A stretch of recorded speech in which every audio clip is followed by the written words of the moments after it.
I still remember the exact moment my own sister destroyed me in front of everyone I loved.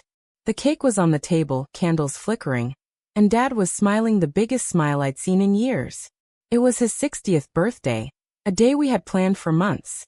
I had spent weeks organizing everything, making sure every detail was perfect for him. But my sister, Lena, had other plans. I was standing beside Dad, laughing at one of his old jokes, when suddenly, splash! Ice-cold water hit my face and chest, soaking my new dress, dripping down my hair, running into my eyes. Gasps filled the room. For a second I thought it was an accident. Then I heard her voice, loud and sharp. "Stop pretending, Mia. You're such a fake. Always acting like you're the perfect daughter while you've been lying to all of us." The room went dead silent. Water dripped from my chin onto the floor as I stood there, frozen in shock. 30 family members, friends, and neighbors watched as my sister publicly tore me apart. She accused me of stealing money from Dad's account, of bad-mouthing her behind her back, of ruining her life out of jealousy. None of it was true. I looked at my father. The smile had vanished from his face. He looked confused, disappointed even. In that moment, something inside me shattered. This wasn't just another sibling fight. This was betrayal. Deep, deliberate, and cruel. What my sister didn't know was that I wasn't as alone as she thought. For the past 2 years, I had kept a part of my life completely hidden. A man I had met during the hardest time of my life. Someone powerful. Someone respected. Someone who had quietly become my safe place. But I never wanted to mix my chaotic family with his disciplined world, until that night. I wiped the water from my eyes, looked straight at Lena, and whispered words I'll never forget. "You just made the biggest mistake of your life." The party ended early. Dad barely spoke to me as I left. My relatives gave me pitying looks, some even whispered that maybe I really had changed. Lena stood there with her arms crossed, satisfied, like she had finally won after years of competing with me. She had always been like that, the loud one, the attention seeker. I was the quiet one who fixed things. I covered for her mistakes growing up. I lent her money.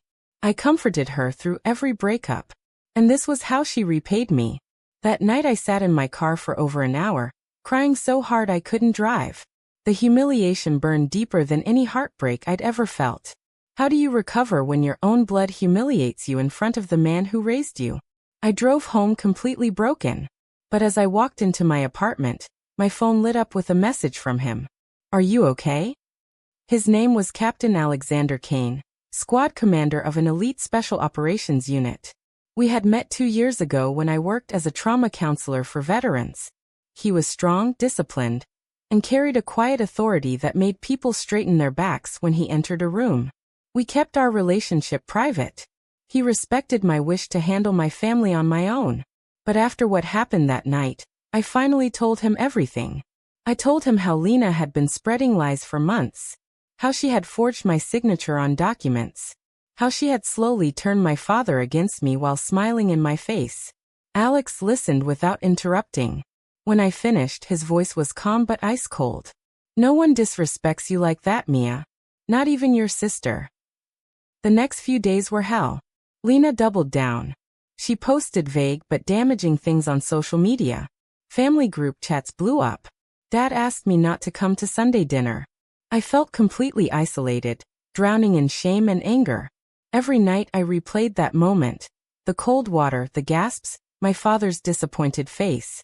But something was shifting inside me. The pain was slowly turning into steel. I was done being the quiet one. I was done protecting a sister who never protected me. 1 week later, my father threw a small thank you dinner for close family. Lena made sure everyone knew she was the real daughter who cared. She arrived dressed beautifully, playing the perfect angel. I walked in right behind her. The room went quiet again when they saw me. But this time I wasn't alone. Captain Alexander Kane walked in beside me in his formal uniform. Tall, decorated, and radiating the kind of presence that commands respect without saying a word. My family had never seen him before. Lena's smile froze on her face. Dad stood up, surprised. "Mia, who is this?" Before I could answer, Alex spoke with calm authority. "Sir, I'm here because your daughter Mia is the strongest, kindest woman I know. And I couldn't stay silent while she was being torn down by her own family. What happened next shocked everyone. Alex calmly revealed the truth.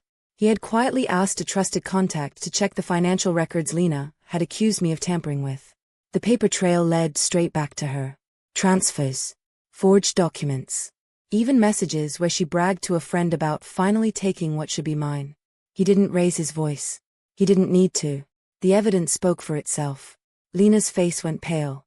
She tried to deny it, but her lies crumbled in front of the same people she had tried to impress. My father's expression changed from disappointment to heartbreak as he realized what she had done. For the first time, Lena was the one standing alone, exposed. Later that evening, my father pulled me aside with tears in his eyes and apologized. He told me he was proud of me. And for the first time in years, I felt truly seen. Lena tried to reach out days later, but I kept my distance. Some bridges deserve to burn. Today, I'm at peace. Not because I destroyed my sister, but because I finally stopped protecting her at the cost of myself. If there's one thing I've learned, it's this. Betrayal from someone close to you will break you. But the right people stepping out of the shadows will remind you of your worth. Never be afraid to let the truth come to light. And never be afraid to choose yourself. Sometimes justice doesn't need noise. Sometimes it just needs the right person willing to stand beside you when everyone else looks away. Thank you for watching my story. If you've ever been betrayed by someone you loved, drop a comment below. You're not alone. Until next time, stay strong.